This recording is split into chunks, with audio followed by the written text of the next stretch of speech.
Hi, welcome to the 8th in the series of H4 plugins videos. We're looking still at GPIO. This time we're moving into Rotary encoders. Now some people think that these are a bit of a mystery or an enigma, which is again my sense of humour. First, some important items. I'd like you to subscribe to the channel. I need all the help I can get. Click on the like button because obviously you're going to like this video.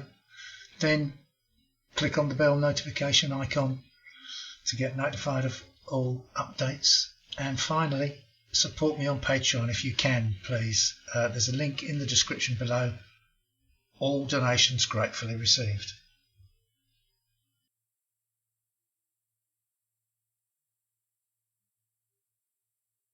What you'll find is that most of the rotary encoders that hobbyists use are what are called quadrature decoders. And what that means is that they have two pins, and those two pins go around in a little circle and they go on and off alternately, and it takes an up and a down and an up and a down to make one click. And because that's in 4 transitions, we get the quadrature encoding. So this is what the waveform would look like if there was no bounce. And let me tell you, rotary encoders are some of the bounciest things you're ever going to find. But in an ideal world, this is what you would need to look out for. B rises, then A rises. B falls, then A falls. That's 4 transitions, and that would mean one click in one direction. If A and B were the other way round, and that A were the first one to rise, then it would mean there was a click in the opposite direction. Now some people manage it with hardware. That is the kind of logic you need just to decode the A and the B signals and work out which direction the rotation occurred in.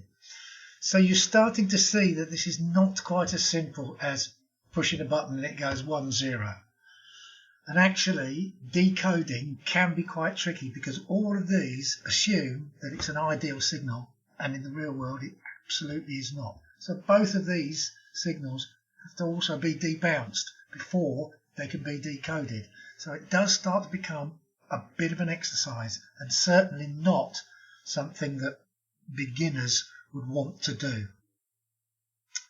And just to put it in context, look, I put in a very, very specific term there, quadrature decoding MCU problem. It's 134,000 hits. So it's a subject that generates a lot of chat. Now then, you've seen this picture a little bit before, the bottom one, and what it does, if you see, it's like a combination of the two things. It's like a hardware solution and it's a software solution. And that's exactly what it is from your point of view, is that as complicated as that all looks, what H4 plugins does is that.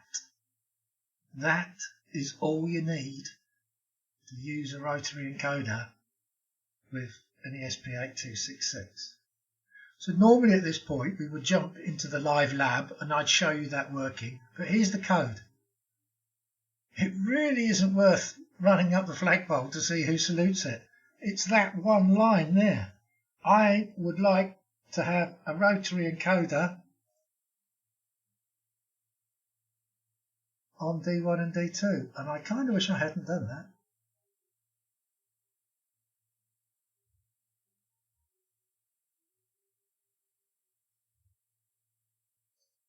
Yeah, sorry about that.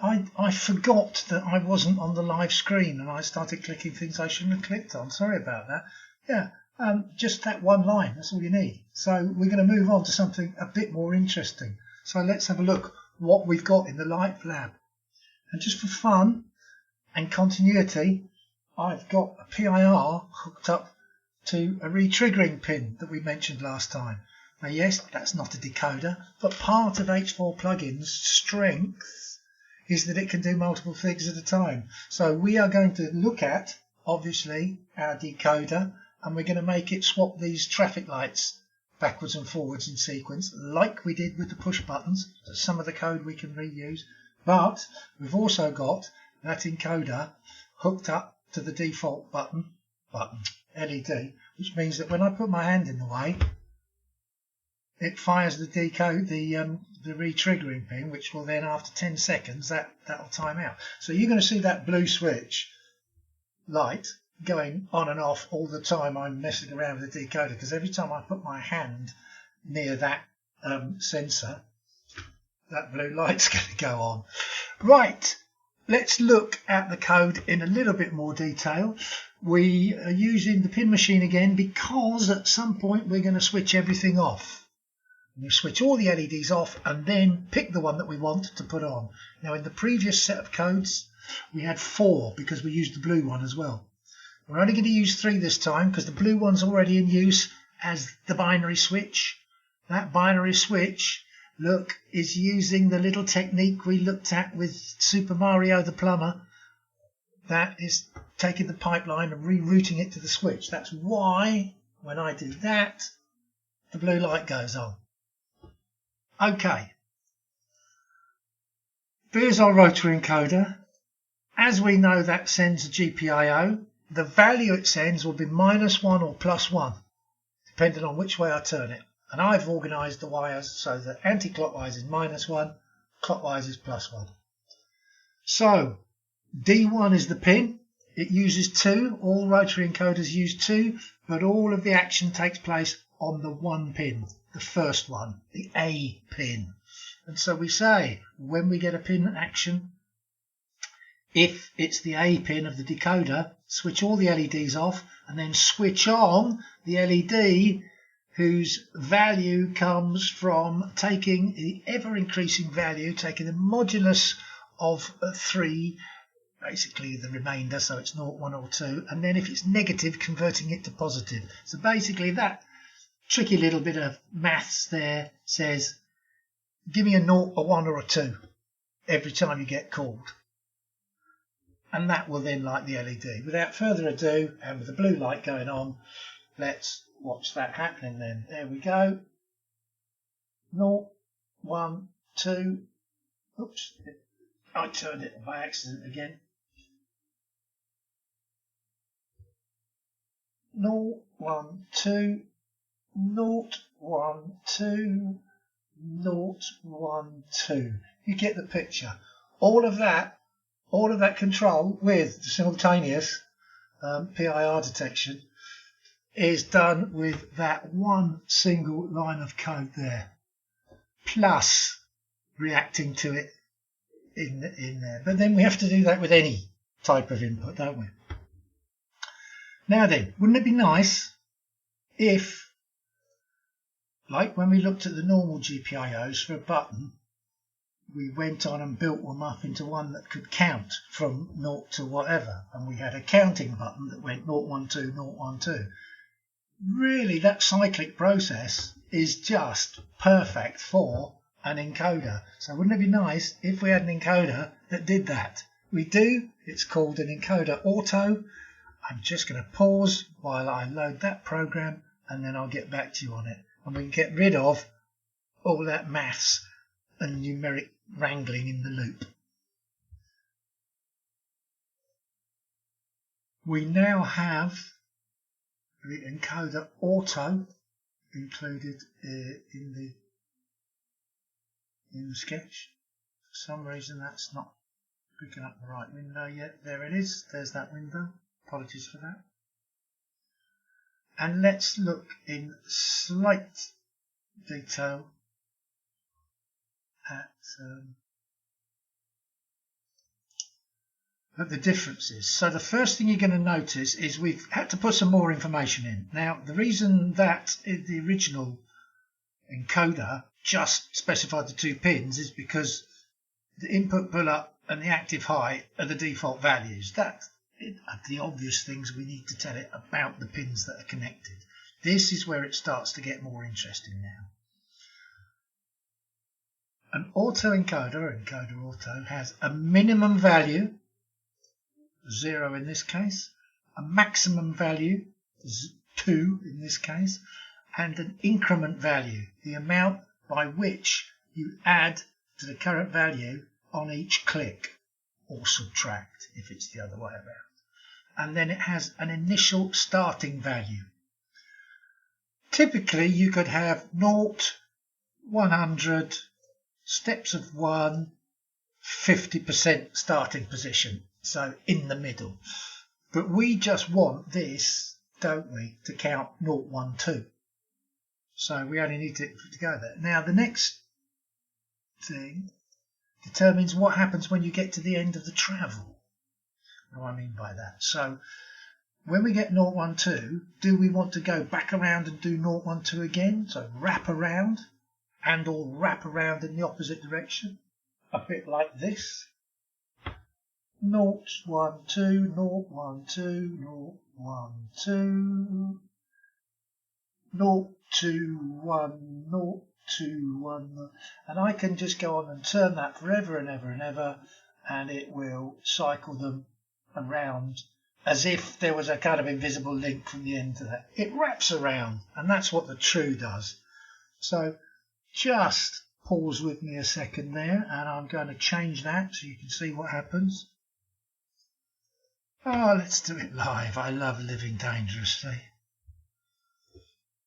And also it gives an air of genuine jeopardy and truth to these videos.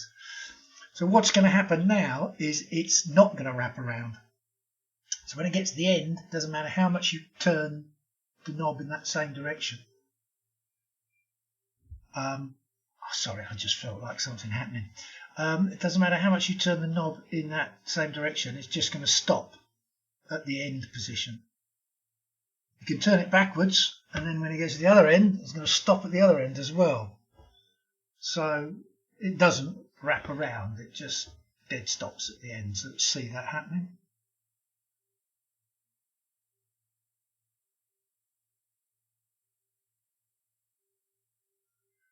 Oh, let's do that again. Loose wire or something. Yeah. Sorry, my temporary connections are a touch loose. Right, there we go. So it's compiled. So it's currently on 0. Now it's on 1. Now it's on 2. And you can see it doesn't matter. I keep turning it, it just stops. Back the other way. 2, 1, 0. Keep turning it, it stops. So those are the two different behaviours of the encoder auto. I think you'd agree that that can be quite a powerful tool, because look, we don't need any code at all in the loop now. We just pass the value that we're given to the LED array, and that picks out the right one every time. So in summary, we say if it is a rotary encoder pin, switch everything off, take the value of the rotary encoder that tells me which LED you want to light up, and light it up. There's really not a lot of code in there, is there? So that's what I meant right at the beginning when I said that rotary encoders don't need to be an enigma. When they're this easy to use, nobody should be worried about using them anymore. So now I have to do that thing where I stay silent for about 30 seconds so I can put those little cards up at the end of the video. I hope you find those useful and that you can click on them and watch other videos. I apologise for that glitch in the middle. I wasn't concentrating. Still quite new to all this. And so, even more so, I'm grateful if you have watched this far. So I look forward to making your next one. And have a good time till then.